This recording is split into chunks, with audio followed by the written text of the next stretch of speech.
चलिए स्टूडेंट्स, आज हम करेंगे क्लास 10th मैथ्स का चैप्टर इंट्रोडक्शन टू ट्रिग्नोमेट्री का एक्सरसाइज 8.3 का क्वेश्चन नंबर 7। काफी इंपॉर्टेंट क्वेश्चन है। ऐसा क्वेश्चन आपके बोर्ड एग्जामिनेशन में आ सकता है, तो ऐसे क्वेश्चन का प्रैक्टिस तो आपको 100% होना ही होना चाहिए। ठीक है, तो चलिए पहले क्वेश्चन को अच्छी तरीके से समझ लेते हैं।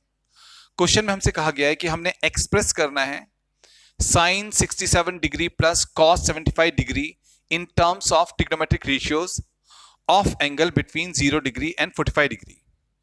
तो देखिए यहां पर हमारे पास में एक ट्रिग्नोमेट्रिक एक्सप्रेशन है, इसमें जो एंगल्स हैं वो है 67 डिग्री एंड 75 डिग्री।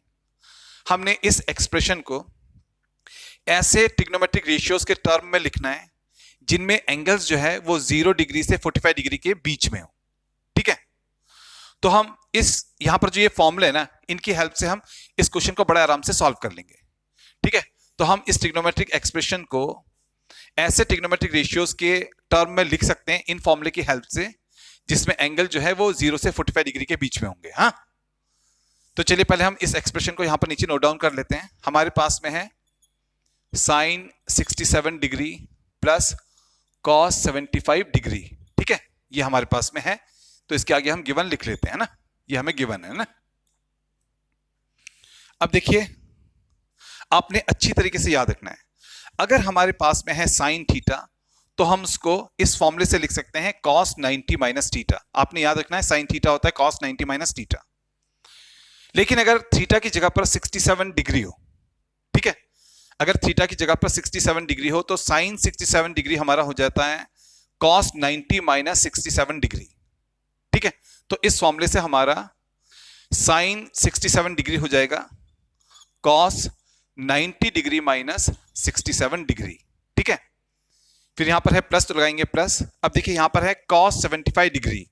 ठीक है, आपने याद रखना है कि अगर हमारे पास में cos थीटा है तो हम उसको इस फॉर्मूले से लिख सकते हैं sin 90 minus theta. cos theta को हम इस फॉर्मूले से लिख सकते हैं sin 90 माइनस थीटा। अगर थीटा की जगह पर हो 75 डिग्री तो हमारा cos 75 डिग्री हो जाएगा इस फॉर्मूले से sin 90 माइनस 75 डिग्री।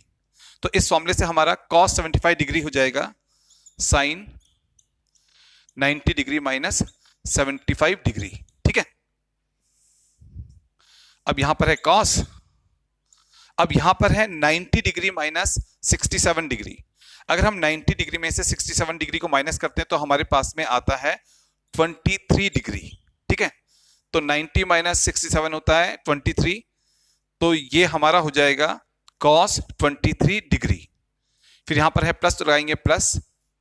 अब देखिए यहां पर है साइन 90 माइनस 75, 90 माइनस 75 होता है 15, तो ये हमारा हो जाएगा साइन 15 डिग्री। ठीक है, तो देखिए स्टूडेंट्स, जो पहले हमारे पास में था साइन 67 डिग्री वो अब हमारा हो चुका है यहां पर cos 23 डिग्री, एंड जो पहले हमारे पास में था cos 75 डिग्री अब यहां पर हो चुका है साइन 15 डिग्री। तो हमने इस एक्सप्रेशन को जो हमें गिवन था इसे हमने ऐसे ट्रिग्नोमेट्रिक रेशियोज के टर्म में यहां पर लिख लिया जिनमें एंगल्स जो है वो 0 से 45 डिग्री के बीच में। यहां पर एंगल्स हैं 23 डिग्री एंड 15 डिग्री, और ये दोनों एंगल्स जो हैं वो 0 से 45 डिग्री के बीच में है। तो यहां पर हमने इस दिए हुए एक्सप्रेशन को ऐसे ट्रिग्नोमेट्रिक रेशियोज के टर्म में लिख लिया जिनमें एंगल्स जो है वो 0 से 45 डिग्री के बीच में है। तो ये आ गया हमारे इस क्वेश्चन का फाइनल आंसर। ठीक है।